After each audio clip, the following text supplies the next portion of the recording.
Hi, everyone.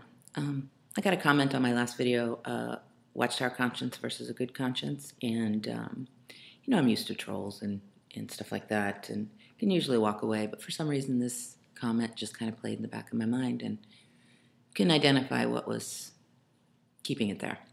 Well, I've identified it and I'd like to talk about it. The comment reads, "You married a jerk off and you blame the Watchtower? Perhaps next time you will do more research on your mate before tying the knot. Always follow Jehovah. I have a feeling you will come crawling back. They all do."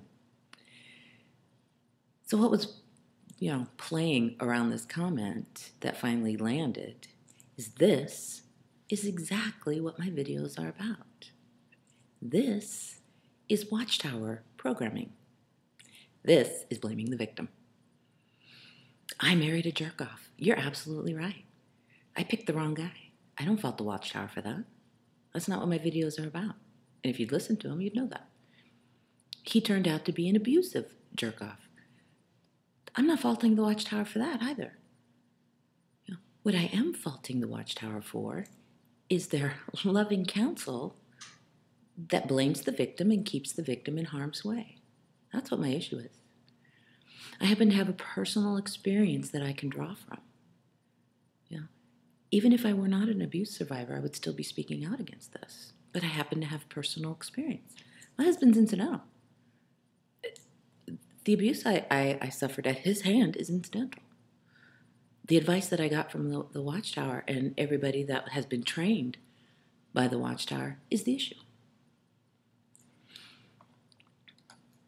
You go on to say, perhaps next time you will do more research on your mate before tying the knot. Again, you're blaming me. Perhaps next time. When exactly was there going to be a next time? I didn't have scriptural reason to leave in the first place. There wasn't going to be a next time. And how exactly does one research their mate in this organization?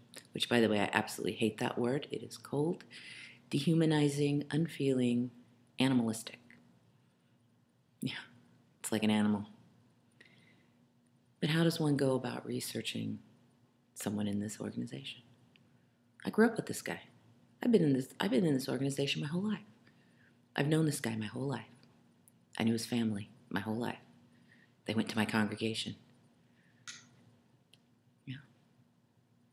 He was a baptized, believing brother in this loving organization. Why would I have any reason to fear it?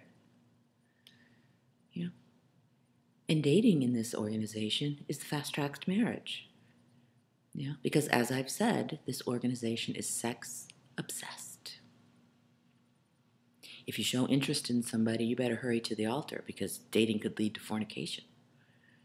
If you start dating somebody, you better hurry to the altar because he may not be able to handle it. He may actually go home and masturbate.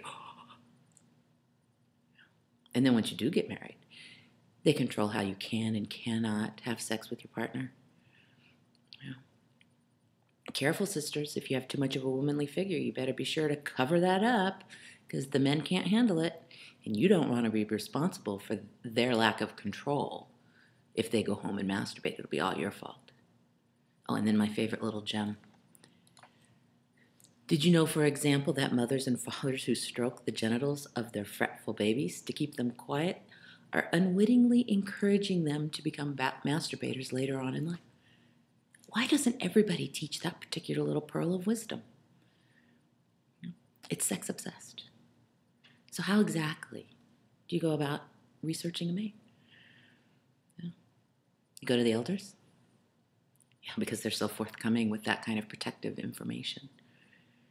You can have an active child molester in your congregation, and they won't tell you because they are more concerned about protecting this organization than they are about protecting the flock.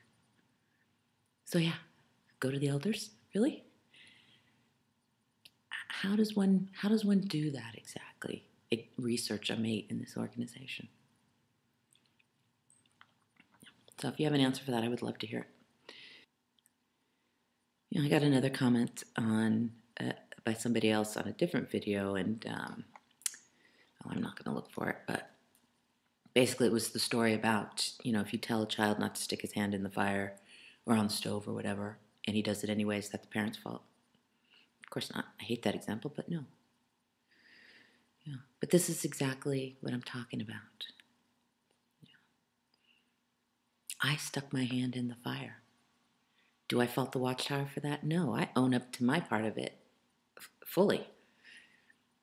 But the difference is that parent allowed the child to take his hand out of the fire. He made a mistake and he was allowed to take his hand out of the fire. Abuse victims, and not just abuse, all kinds of criminal activity, but in this case, abuse victims made the mistake of putting their hand in the fire, and your loving counsel from your precious governing body is telling you to, well, you put it there, you better keep it there. Yeah, and if you love the fire more, it'll stop burning you. If you apply Christian principles, it will stop burning you. Give it more sex, it'll stop burning you. That's the counsel that they're giving, and that's what my videos are about. It's not about putting a hand in the fire. I made a mistake. You know, I chose the wrong guy. But the living counsel is to keep your hand in the fire. And if you pull your hand out of the fire in order to save yourself, you lose everything. Because you have no scriptural reason to leave. That's what my videos are about. Always follow Jehovah. This organization is not Jehovah.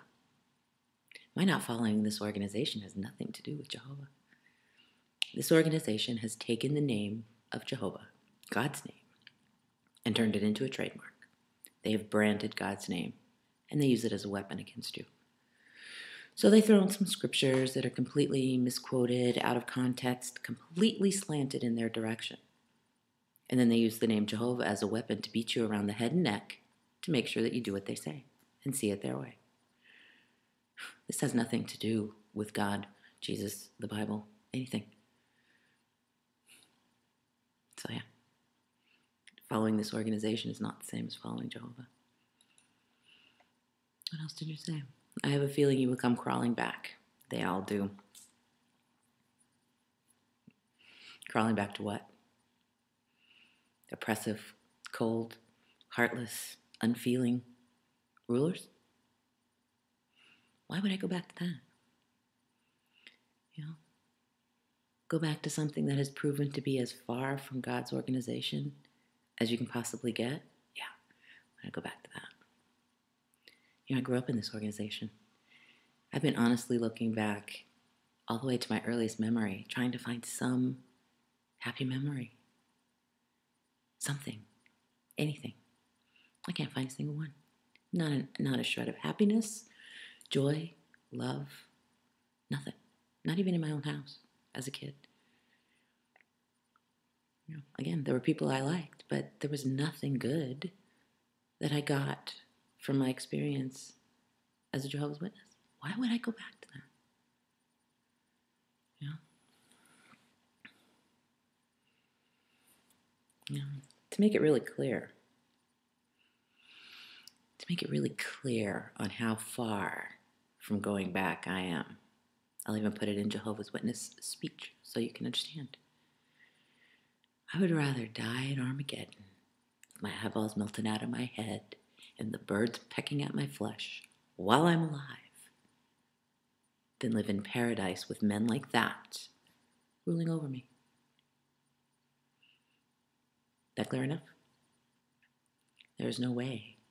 Now that I know what they do not want you to know, now that I know the truth behind this organization and all the dirty secrets and where all the bodies are buried and all the skeletons that are in the closet, there is no way I would ever go back to that. I'd have to be an absolute idiot. Anyway, that's all I have. Talk to you later. Bye.